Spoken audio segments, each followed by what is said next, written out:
Noi ci siamo raccontati per un anno che l'Ucraina è una democrazia. Non è vero. Non è una democrazia come noi la intendiamo. In Ucraina ci sono gli 11 partiti di opposizione che Zelensky ha messo fuori legge. Stando alle parole di certi opinionisti, Zelensky ha praticamente soppresso l'opposizione politica nel suo paese, per poter governare come se fosse un dittatore. Ma no, non è andata proprio così.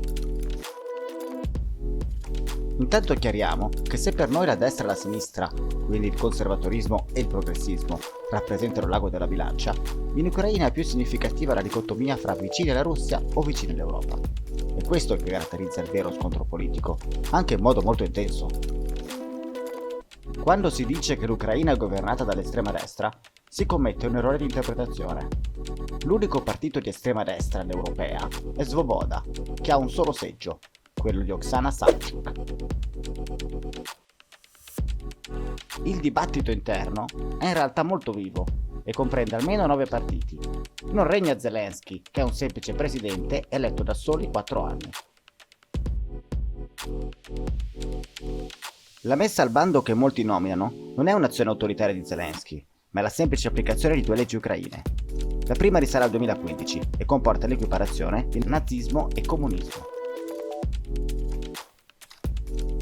Per effetto di questa legge, partiti dichiaratamente comunisti e che usino tale simbologia in Ucraina non possono esistere, così come molti altri stati dell'ex Unione Sovietica, in quanto considerati totalitarismi antidemocratici al pari del fascismo.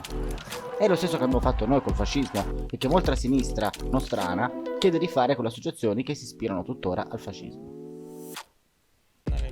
La seconda legge è stata invece varata il 20 marzo 2022 dal Consiglio di Sicurezza e la Difesa. Зв'язки деяких політичних структур з цією державою. Призупиняється будь-яка діяльність низки політичних партій на час воєнного стану, а саме. Con lo scoppio dell'invasione russa su larga scala, si è reso necessario rendere illegali anche quei partiti che hanno collaborato apertamente con gli invasori. Ma solo 2 di questi partiti sono parlamentari nazionali: il blocco di opposizione e Piattaforma per la Vita.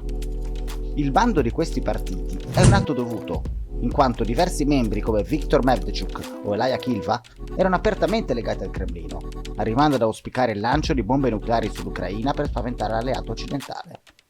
Il resto dei parlamentari affini, primo fra tutti il leader dei filorussi Yuri Boyko, è rimasto in carica e ha semplicemente rinominato il suo partito aggiungendogli al nome Per la Pace e continua a fare opposizione parlamentare, sotto lo stesso simbolo. Una opposizione parlamentare che prende però le distanze dall'invasione, al contrario di membri minori del suo partito come Andrei Shevchik, piazzato dai russi a capo di Energodar, o di Alina Dalinchen, del blocco di opposizione, messa dai russi a capo di Melitopol dopo che hanno rapito e torturato il legittimo sindaco Ivan Fedorov. Il leader di blocco di opposizione Oleksandr Vilkul, il cui partito rientra tra quelli banditi, è passato dall'essere simpatizzante della Federazione Russa ad essere nominato a capo dell'amministrazione militare di Kryvyi Rih, città a ridosso dalla linea del fronte e cuore della produzione di acciaio ucraina.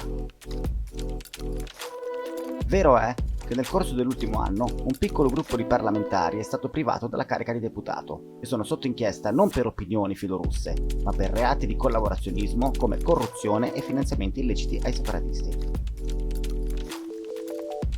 Alcuni sono anche leader di partiti minori.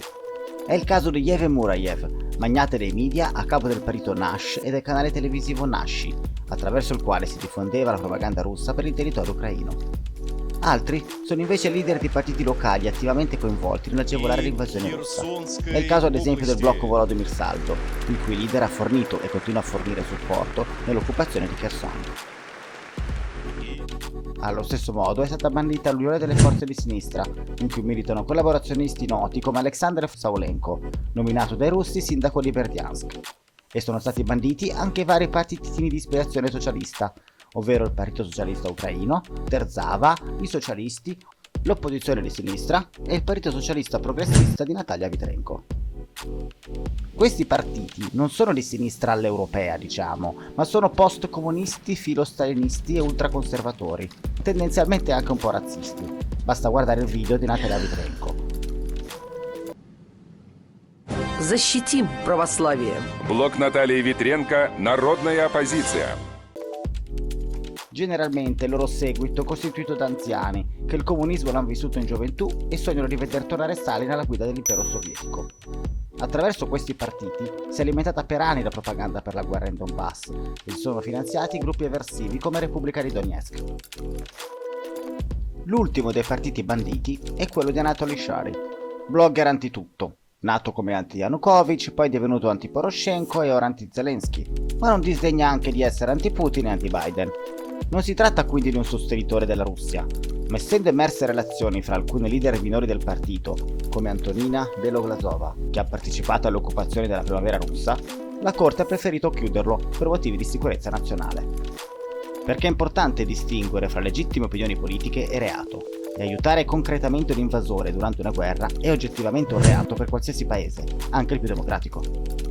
In sostanza, quindi, ad eccezione di due partiti, le altre sono formazioni talmente piccole che, benché appaiano numerose, non rappresentano una componente ultraminoritaria del paese, talmente ridotta che nessuna di loro è mai riuscita a entrare in Parlamento. Definirla opposizione è quindi poco corretto, serve solo a creare indignazione, dal momento che la rappresentanza parlamentare è rimasta in carica. Ci chiediamo piuttosto se poi gli opinionisti che si ostinano a definirla tale per dipingere una sorta di dittatura che a conti fatti non esiste, lo facciano per scarsa conoscenza o per malafede. Lasciamo a voi la risposta.